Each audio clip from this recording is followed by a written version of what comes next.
What's poppin', y'all? Over the past month, 6ix9ine has been sneakily trying to work his way back into the rap game, first through the rap consciousness, and part of this had nothing to do with him. Another part of it was a lucky event that he was able to insert himself in, and now we're going to see what he actually does on his own part that may or may not bring him back into the rap game. So I would say that this all started with a trend on TikTok of people reminiscing on 2016, 2017, 2018, and in particular, people talking about 6ix9ine's run that happened in about, 14 months between 2017 and 2018?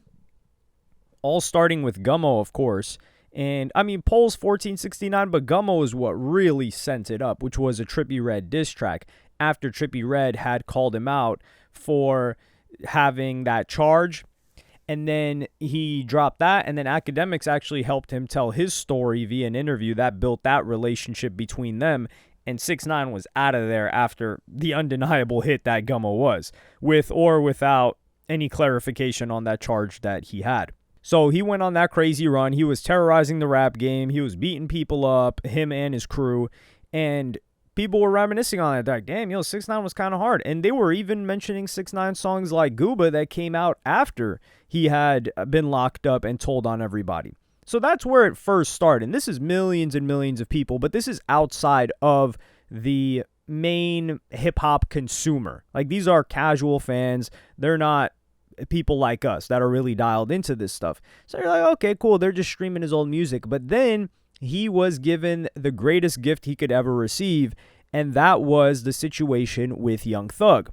Young Thug's 2-hour-long footage leaking, which was an interrogation where he went and people believe that he told. That, we'll put it like that. And with my own eyes and ears, or, well, my ears, because we didn't really get the video footage, I mean, it sounded like he was talking a bit too much. 2 hours with the police?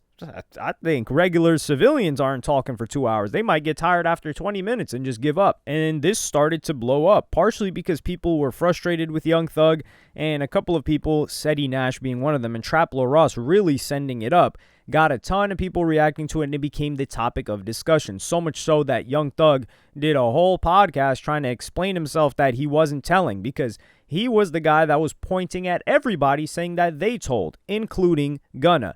And when Gunna told, it was the original Crime Stoppers video that 6ix9ine called out. Nobody really cared about that. And then when the YSL case happened, he popped up again. Nobody really cared because people liked Gunna. They wanted to see Gunna win, and they really didn't like 6ix9ine. So he stayed there. This time, though, people really wanted to see Young Thug get humbled, and this provided the perfect opportunity. So 6ix9ine, he's going crazy on with Whack 100 and Academics on live, explaining the situation, and people can't help but shrug and agree. And they're like, yeah, he's kind of got a point.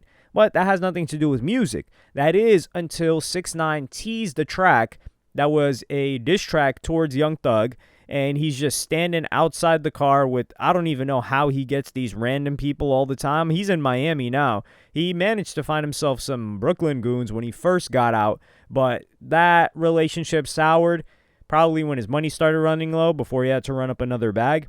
And then now he's got these guys, and it doesn't really hit the same. And it is a snippet, and the song kind of hits. He just needs to create the visual. And that's why the visual is so important, because another thing that happened that I did not see coming was Vlad announcing that he was going to interview that certain weekend, a couple weekends ago, his most expensive guest ever.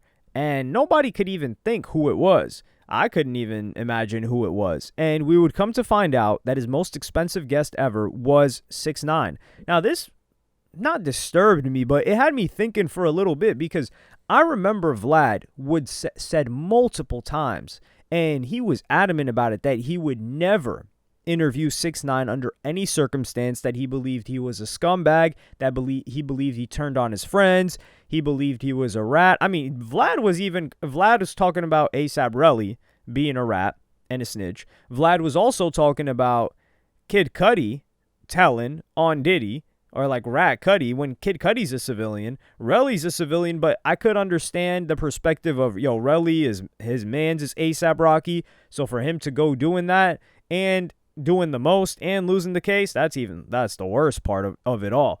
So I can pass by the Relly part, but I even asked Vlad, I was like, whoa, so what changed your mind? And I'm honestly asking, and I still am asking, because I wonder what it was, because he was so adamant about it. And Academics is really tight with Vlad, so he probably tried to repair that relationship a bunch of times. Not repair, but try to get them linked up for an interview a bunch of times, and that never happened. But this interview was nothing short of explosive. You've got Vlad giving up every detail, and you've got 6ix9ine wanting to entertain. So many of these clips were blowing up everywhere, but a particular clip is what makes me think that he's trying to come back, and that's when he describes Gummo.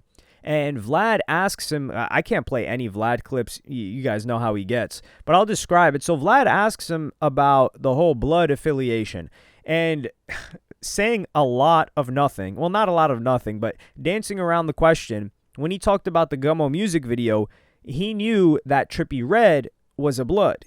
And he got introduced to this guy, Seiko Billy, who was also a blood, that was cool with, I believe, the manager of XXXTentacion at the time, who had a meeting with 6ix9ine. So he had this affiliation. So he was affiliated. He was not part of it whatsoever, but Trippie Redd was that. And he took this opportunity to diss Trippie Redd. He's like, yo, I got to paint the picture of the song. I'm in Brooklyn with my Billies. So he hands out a bunch of red rags to everybody and designs this music video, which he edited himself, which we got to give him credit. The guy can edit some sick music videos. He's someone that's up there when it comes to music videos. Tory Lanez is another one. Tory Lanez, I think he also edits and directs his own music videos. With that being said, so he talks about painting this picture, but the problem is now, if he wants to get back in, I think dissing Young Thug is a great way to do it, but he needs to paint the picture. He doesn't got the Billies around him anymore. But what can he get? I think he's got to drop the bag and get a YSL Woody appearance. Get anybody from YSL. Do the music video in Atlanta. Film the music video in Atlanta. You know how hard that would be? Now, would it get tore up? Probably. I don't think Atlanta are big fans of, maybe not what Young Thug did, but they're definitely not big fans of being used by an individual like 6ix9ine to diss somebody from their own city, regardless of however they may feel about Young Thug right now. And 21 and his peoples are still cool with Young Thug. But him getting YSL Woody, maybe getting a couple of other people that Young Thug had cut off and getting them in the video, I think it would hit. 6ix9ine just solo, I don't think it's enough. But if there was ever a time for 6ix9ine to come back, it would be now. Because what I believe happened is snitch fatigue. In the beginning, it was 6ix9ine. People were like, whoa, this guy's up on the stand pointing and he was doing all this. That's crazy. And then you get like 25 to 40 other rappers get exposed for telling. And then you just start to say, it just is what it is now.